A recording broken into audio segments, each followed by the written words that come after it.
आज हम बात करेंगे ज़ोहो की। हम ये समझेंगे कि ये जो मेड इन इंडिया सॉफ्टवेयर है, क्या सही में ये माइक्रोसॉफ्ट और गूगल को टक्कर दे सकता है? क्या ज़ोहो भारत के डिजिटल आज़ादी की नींव बन सकता है? चलिए जानते हैं। देखिए, हमारी अभी जो डिजिटल ज़िंदगी है पूरी तरह बाहरी फॉरेन कंपनीज़ पर निर्भर है।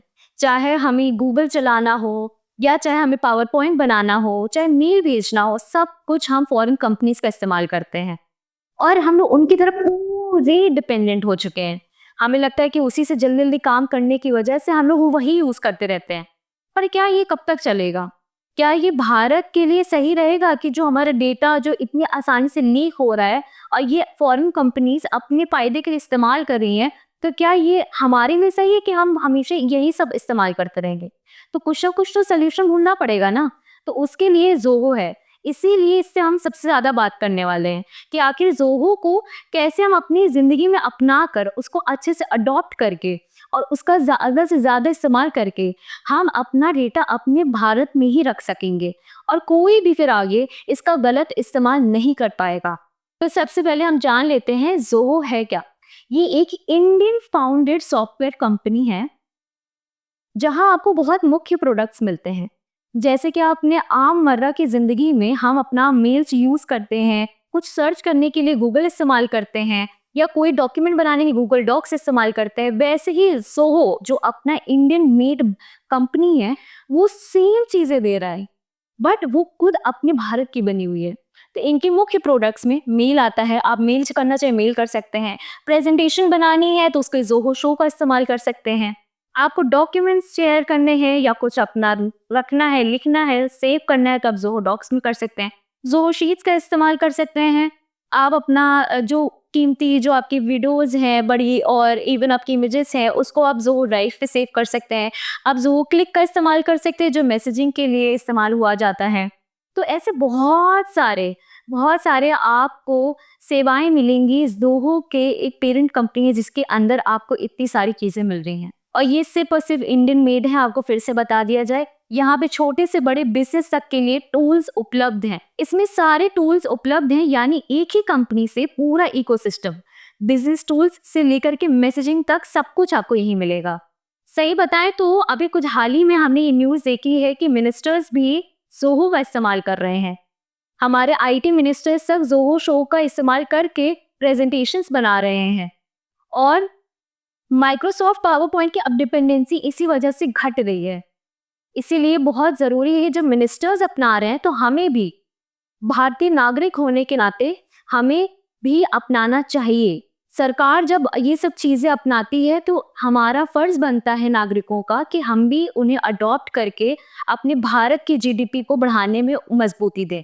तो अब जान लेते बात कर लेते हैं ज़ोहो एक पूरी तरीके से जैसे हमें पता चल चुका है कि एक टेक सूट है। तो हम क्या-क्या अल्टरनेटिव्स यूज़ कर सकते हैं आइए जानते हैं। हम जीमेल के बजाय हम ज़ोहो मेल का इस्तेमाल कर सकते हैं। हम गूगल डॉक्स के बजाय ज़ोहो डॉक्स इस्तेमाल कर सकते हैं। इवन गूगल ड्राइव के बजाय हम ज़ोहो वर्क ड्राइव इस्तेमाल कर सकते हैं। तो ऐसे हम लोग अल्टरनेटिव्स जितने भी हैं, हमें आज ही से इस्तेमाल करना चालू करना चाहिए। इंडियन मेड ब्रांड्स को प्रमोट करना चाहिए, चाहे वो टेक हो, ऐप्स हो, चाहे आपका एक मार्केट प्लेस हो, सबको आप प्लीज़ एक तरीके से प्रमोशन करिए, आप ज़्यादा से ज़्यादा इस्तेमाल करिए क्योंकि आप भारतीय नागरिक हैं, आपका फ़र्ज़ बनता है कि आप इन चीज़ों को बढ़ावा दें। तभी भारत आगे बढ़ पाएगा। जैसे ही हमने भी ज़ोहो की बात करी वैसे ही एक स्वदेशी ऐप भी है जिसका नाम है ब्लू एरा, जहाँ पे आपको social media plus secure messaging मिलती है, जहाँ पे आप आसानी से जो भी कोई बिज़नेस हो, चाहे वो छोटे वेबसाइट से लेकर के बड़ी वेबसाइट तक का हो, वो कोई भी लिस्ट कर सकते हैं, बिल्कुल फ्री ऑफ कॉस्ट। और जॉब्स और करियर अपॉर्चुनिटीज़ मिलती हैं, फुल टाइम हो, चाहे आपको पार्ट टाइम जॉब्स ढूँढनी हो, दोनों आप यहाँ पे ढूँढ सकते हैं, अपने आप को लिस्ट कर सकते हैं, इवन आप रोज़गार भी दे सकते हैं। तीसरी चीज़, डेटा भारत में सुरक्षित रहेगा। सबसे अच्छी बात ये है कि यहाँ से डेटा बाहर नहीं जाएगा क्योंकि ये पूरी तरह से भारतीय निर्मित ऐप है, जो विदाउट एनी फॉरेन इन्वेस्टमेंट के बना हुआ है। तो यहाँ से बिल्कुल डेटा जाने की कोई भी प्रॉब्लम नहीं आएगी।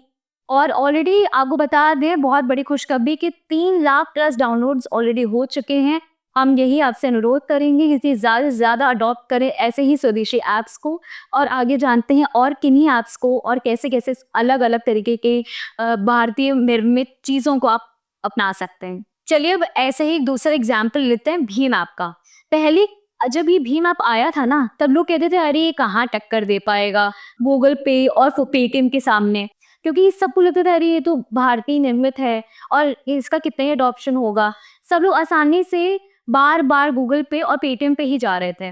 पर आज आपको बता दें, इस प्रोजेक्शन के माध्यम से आज भीम ऐप कितने ज़्यादा लोगों ने डाउनलोड किया है और इस्तेमाल कर रहे हैं, और ये कितना ज़्यादा फ़ायदेमंद है हमारे भारत की जीडीपी के लिए। 2016 में इसको सिर्फ़ और सिर्फ 3% लोगों ने अपनाया था, फिर 2017 में बढ़ा, फिर 2018 में बढ़ा, 2020, 21, 22, 23, 24 तक का ही 14 बिलियन पहुँच चुका है। आप ग्रोथ देख रहे हैं किस उससे चल रही है यहाँ पे।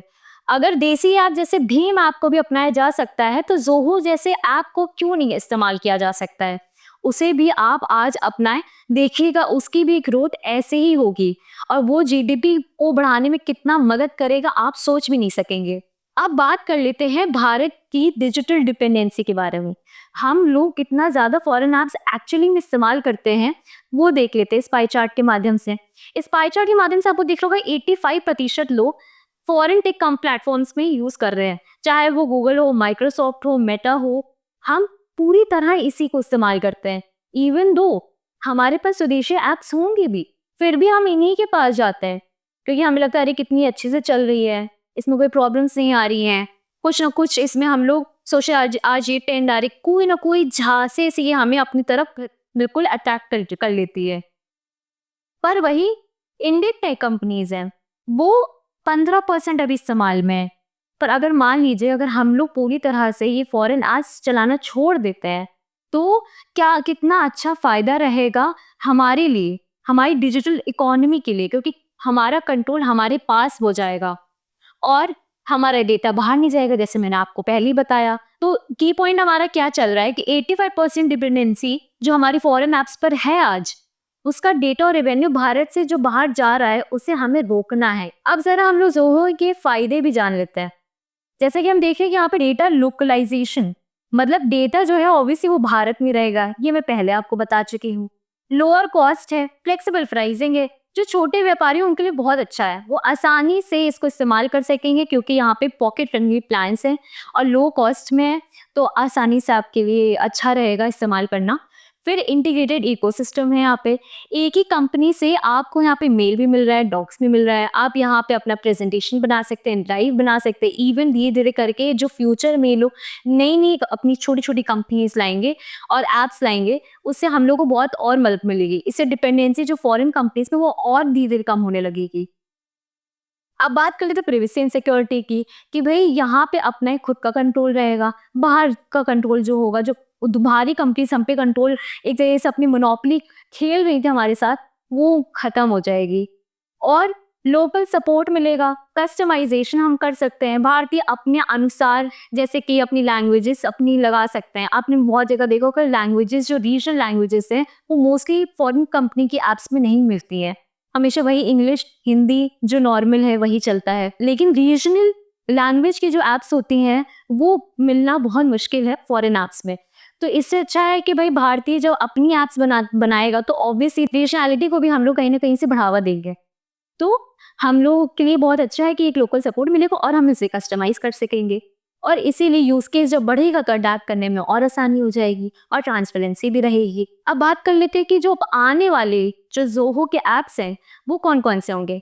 तो वो तो सिर्फ केवल अभी डॉक्स या मेल में है, बट लेकिन आगे भी कम्युनिकेशन टूल्स भी लॉन्च किए जा रहे हैं, जैसे कि ज़ोहो क्लिक है, ज़ोहो मीटिंग है। जैसे गूगल मीट होता है वैसे ही ज़ोहो मीटिंग्स भी आने वाला है, ज़ोहो कम्युनिकेशन भी है। फिर ज़ोहो एक तरीके से सिक्योर मैसेजिंग प्रोवाइड करता है, जहाँ पे आप अपनी दूसरी जगह हम लोग मीटिंग्स भी प्रोवाइड करता है, जहाँ पे आप वीडियो कॉन्फ्रेंसिंग भी इस्तेमाल कर सकते हैं। दूसरा इसका मतलब ये है कि डिपेंडेंसी धीरे धीरे व्हाट्सएप और जूम जैसी मीटिंग से भी कम हो जाएगी, जो जो चाइनीज़ ऐप्स हो उससे भी हट जाएगी। तो कहीं ना कहीं बहुत ही फ़ायदे हमें मिल रहे हैं, हमारे भारतीयों के लिए फ़ायदे बहुत ही अच्छे रहेंगे, अच्छे साबित रहेंगे।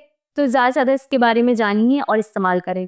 अब हम जानते हैं कि अगर मान लीजिए अगर हम इंडियन ज़ोहो जैसी ऐप को अपना लेते हैं तो बड़े पैमाने में इसका क्या इम्पैक्ट पड़ेगा, तो समझते हैं इस बार ग्राफ से। फॉरेन ऐप्स के अभी करंट में हम देखा जाए तो अभी जहाँ तक 85% है, और जो इंडियन ऐप्स के करंट में जो हम लोग इस्तेमाल कर रहे हैं वो अभी समझ लीजिए 15% है। मान लीजिए हम बात कर रहे हैं अभी यही अगर हम फ्यूचर में बात करें, अगर हम इसको इस्तेमाल करना पूरे तरीके से बंद करते, ऑब्वियसली पूरे तरीके से नहीं हो पाएगा, पर धीरे धीरे भी अगर कुछ लोग भी, अगर थोड़े लोग भी अपने भारतीय ऐप्स को इस्तेमाल करते हैं और डिपेंडेंसी फॉरेन ऐप से कम कर देते हैं, तो फ्यूचर में हमको देखने को मिलेगा कि ऑब्वियसली यहाँ पे हमें 45% फॉरेन ऐप्स हैं लोग इस्तेमाल करते हुए दिखेंगे और 55% यहाँ पे हमें इंडियन ऐप्स पे इस्तेमाल करते हुए लोग दिखेंगे। तो कितनी अच्छी बात है हमारे लिए कि अगर हम इसे अपनाते हैं, ज़ोहो जैसी ऐप्स को, अपनी स्वदेशी ऐप्स को। अब आप सोच रहे होंगे कहाँ से डाउनलोड भी चीज़ें करनी, तो इंडेक्स ऐप स्टोर भी बन चुका है। तो अगर वहाँ से हम लोग चीज़ें, अपनी जितने भी ऐप स्टोर हैं, कंपनियां हैं, वहाँ से अगर हम लोग डाउनलोड करते हैं, उनको इस्तेमाल करते हैं, तो हमारे लिए ही कहीं ना कहीं बहुत बड़ा फ़ायदेमंद रहेगा और हमारा डेटा तो वैसे ही बच रहा है। जैसे कि हमारे यहाँ धीरे धीरे ये स्वदेशी ऐप्स और पेरेंट कंपनीज अपना यहाँ पे जोड़ मजबूती बनाएंगी, वैसे ही करियर अपॉर्चुनिटीज भी बढ़ेंगी, रोजगार भी बढ़ेगा और हमारे लोगों को बाहर जाने का, जो हमेशा सोचते कि हम बाहर जाकर के कमाएं, एक आईटी सर्विस इंडस्ट्री में कमाएं, अब वो भी कम हो जाएगा। क्योंकि जब यहीं पे बन रहा है तो लोग तो हमारे यहीं रहेंगे ना, अब भागना नहीं पड़ेगा बाहर। रेवेन्यू उतना ज्यादा जनरेट होगा, पैसा बढ़ेगा, लोग ज्यादा से ज्यादा कमा पाएंगे, जीडीपी को तो वैसे ही फायदा होगा। तो कहीं ना कहीं रेवेन्यू इंडिया में रुकेगा और जीडीपी भी हमारी बढ़ेगी। फिर लोकल टेक जॉब्स भी बढ़ेंगी, जैसे डेटा साइंस की जॉब हो गई, क्लाउड ऑपरेशंस की हो गई, सपोर्ट सिस्टम जो होता है उसमें भी हमारा कहीं ना कहीं बढ़ोतरी दिखेगी इन फील्ड्स में। स्टार्टअप्स को भी बहुत फायदा होगा, ज़्यादा से ज़्यादा स्टार्टअप्स भी देखने को हमें मिलेंगे, एसएमईज को भी ज़्यादा से ज़्यादा मजबूती मिलेगी इन प्लेटफॉर्म पे। तो कहीं ना कहीं ओवरऑल भारत को बहुत ज़्यादा फायदा मिलेगा। बस आप इन सारी ऐप्स का चयन करिए, यही आपसे हमारी अनुरोध है। चलिए अब हम थोड़ा सा रिस्क और चैलेंज में समझ लेते हैं कि आखिर जब हम लोग उसे अपनाएंगे तो क्या उसको अपनाना उतना आसान होगा। चलिए जानते हैं। पहली बात तो मास माइग्रेशन करना आसान नहीं होगा। दूसरा, जो एंटरप्राइजेस का जो ट्रस्ट है, उनको ये भरोसा दिलाना कि आप इसको इस्तेमाल करिए, वो भी आसान नहीं होगा। ज़ोहो को अपने स्टैंडर्ड इतने ज़्यादा ऊंचे रखने होंगे कि जिससे वो गूगल और माइक्रोसॉफ्ट जैसे कंपनियों को टक्कर दे सके। उतना क्वालिटी, अच्छा प्रेजेंटेशन और उतना स्टैंडर्ड मेंटेन कर पाना थोड़ा सा मुश्किल ज़रूर होगा, पर हमें यकीन है कि ये ज़रूर कर पाएगा। तो लोगों को वो भरोसा दिलाना, वो स्टैंडर्ड्स तक आना थोड़ा सा टाइम ज़रूर लगेगा, पर होगा ज़रूर।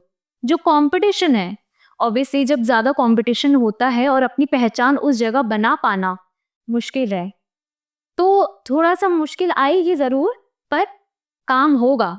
भरोसा है तो काम ज़रूर होगा। और दूसरा ये कि क्लाइंट्स जो हैं, मोस्टली जो इंटरनेशनल क्लाइंट्स हैं, उनका भरोसा जीत पाना भी थोड़ा मुश्किल होगा। और दूसरा एक और लास्ट जो है सबसे बड़ी चीज़, कि जो अपने नागरिक हैं, भारतीय नागरिक जो 2 नंबर के आलसी हैं, उनको बार बार यहाँ पे लाना, वो भी हमें करना पड़ेगा। सबको कहीं ना कहीं आप इसका प्रचार करिए, चाहे सोशल मीडिया के माध्यम से करिए, खुद उनके प्लेटफॉर्म से करिए। सबसे बढ़िया उनके प्लेटफॉर्म पे जाइए और खुद ज़ोहो के बारे में ज़्यादा प्रचार करिए, उन अलग अलग स्वदेशी ऐप्स के बारे में प्रचार करिए। इससे क्या होगा कि भाई हमारे ही लोग जब उनकी खुद की ऐप से हमें देखेंगे कि अच्छा हम इस्तेमाल कर रहे हैं, तो एक नया ट्रेंड सेट होगा।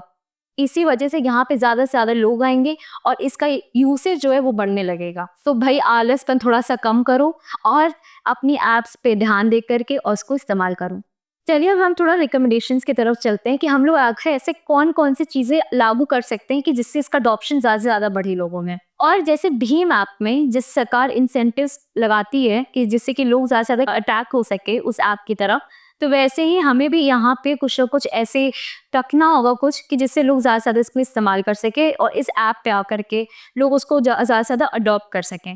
फिर ज़ोहो और ब्लू एरा जैसी कंपनियों के साथ स्किल डेवलपमेंट और लोकल हायरिंग भी बढ़ाना पड़ेगा। डेटा लोकलाइजेशन और सिक्योरिटी स्टैंडर्ड्स पर स्पष्ट रोड मैप भी बनाना होगा हमें। इन रिकमेंडेशंस को अपना करके हम लोग ज़्यादा से ज़्यादा लोगों में प्रचार करेंगे तो ज़्यादा से ज़्यादा लोग इन ऐप्स को अपनाएंगे और ज़्यादा से ज़्यादा अडॉप्शन जब बढ़ेगा तो ऑब्वियसली हमारे भारत को फायदा होगा। तो दोस्तों नतीजा साफ है, ज़ोहो भारत की डिजिटल आज़ादी का एक बड़ा मौका है।